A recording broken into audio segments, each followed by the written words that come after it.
دوستو، حج اسلام کے بنیادی 5 ارکان میں سے ایک ہے اور ہر صاحب استطاعت مسلمان پر زندگی میں ایک مرتبہ حج ادا کرنا لازم ہے۔ لہٰذا ہر سال پوری دنیا سے لاکھوں مسلمان حج کے لیے مکہ کا رخ کرتے ہیں۔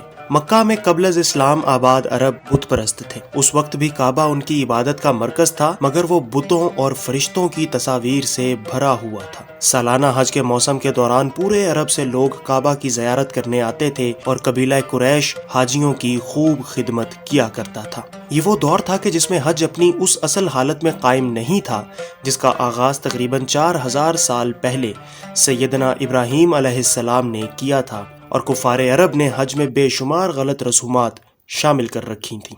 سن 8 ہجری یعنی 630 عیسوی میں فتح مکہ کے بعد حضرت صلی اللہ علیہ وآلہ وسلم نے کعبے کو بتوں سے پاک کیا اور اپنی زندگی کا پہلا اور آخری حج ادا کیا، اور تب سے لے کر آج تک پوری دنیا کے مسلمان آپ صلی اللہ علیہ وآلہ وسلم کے بتائے اور سکھلائے ہوئے طریقے کے مطابق ہی حج ادا کرتے چلے آ رہے ہیں۔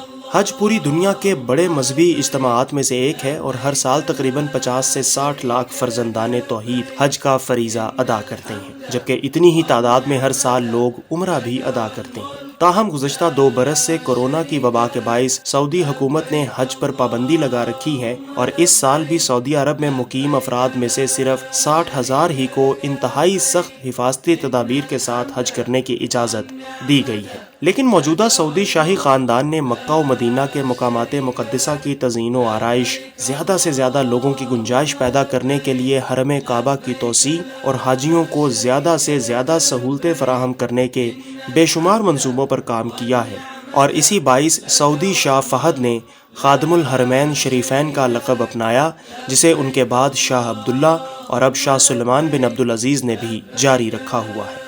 دوستو، دنیا کا دستور ہے کہ جب کبھی کہیں بھی ہزاروں لاکھوں لوگ کسی اجتماع کے لیے اکٹھے ہوتے ہیں تو وہاں بڑے وسیع پیمانے پر کاروباری اور معاشی سرگرمیاں بھی جنم لیتی ہیں۔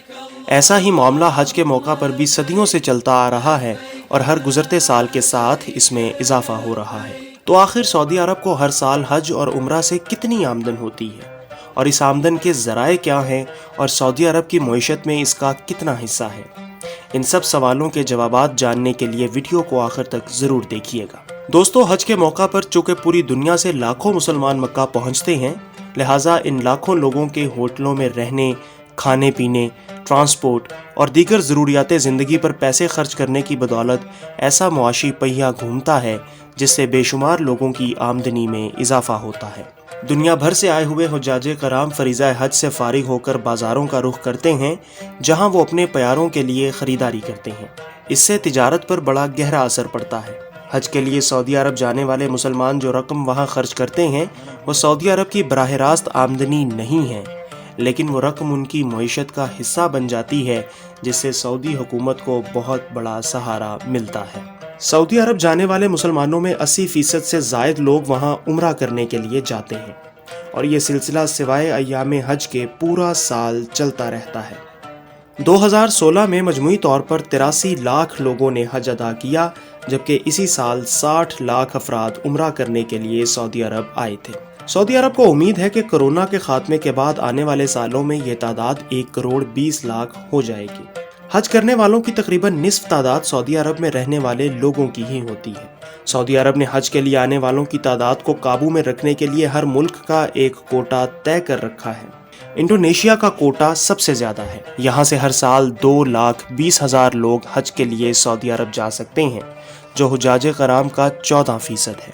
اس کے بعد پاکستان اور بھارت کا کوٹا 11%، جبکہ بنگلہ دیش، نائجیریا، ایران، ترکی اور مصر جیسے ممالک کا کوٹا 8% ہے۔ مختلف ممالک کے لوگوں کے لیے حج کا خرچ بھی مختلف ہوتا ہے۔ ایران سے آنے والے قافلے میں ہر ایک شخص کو یہ خرچ تقریباً $3,000 سے زائد میں پڑتا ہے۔ اس میں سفر، کھانے پینے اور خریداری کا بجٹ شامل ہے۔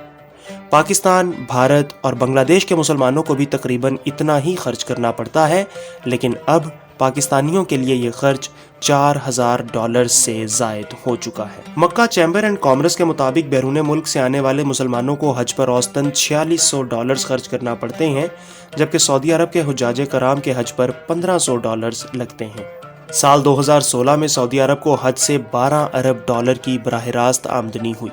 پاکستانی کرنسی میں یہ رقم 1264 ارب روپے سے زیادہ بنتی ہے، جبکہ سعودی عرب جانے والے حجاج کرام نے وہاں جا کر تقریباً 23 ارب ڈالر کی رقم خرچ کی، جو کہ پاکستانی روپوں میں تقریباً 2400 ارب روپے سے زیادہ کی رقم بنتی ہے۔ حج کے لیے سعودی عرب جانے والے مسلمان جو ڈالرز وہاں خرچ کرتے ہیں وہ ان کی معیشت کا حصہ بن جاتا ہے۔ یہ تمام رقم سعودی عرب کی براہ راست آمدنی نہیں ہے، لیکن اس سے ان کی معیشت کو بہت بڑا سہارا ملتا ہے۔ دوستو، اگر خام تیل کی فروخت سے ہونے والی آمدنی کے لحاظ سے دیکھیں تو سعودی عرب کو حج سے کوئی زیادہ آمدنی نہیں ہوتی۔ سعودی عرب کے جی ڈی پی کا تقریباً 42% تیل کی آمدنی سے حاصل ہوتا ہے، جبکہ حج سے حاصل ہونے والی آمدنی جی ڈی پی کا صرف 7% ہے۔ لیکن اب اوپیک ممالک کی جانب سے تیل کی پیداوار کم کرنے کے فیصلے کے بعد سعودی عرب کی کوشش ہے کہ تیل کے علاوہ آمدنی کے دیگر ذرائع تلاش کیے جائیں، اور دیگر ذرائع میں مذہبی سیاحت یعنی حج اور عمرے سے حاصل ہونے والی آمدنی ہی سب سے زیادہ ہے۔ اگر آپ کو یہ ویڈیو پسند آئی ہو تو ہمارے چینل کو لازمی سبسکرائب کیجئے اور بیل آئیکن کا بٹن دبا لیجئے تاکہ ہماری ایسی ہی دلچسپ اور معلوماتی ویڈیوز آپ تک پہنچتی رہیں۔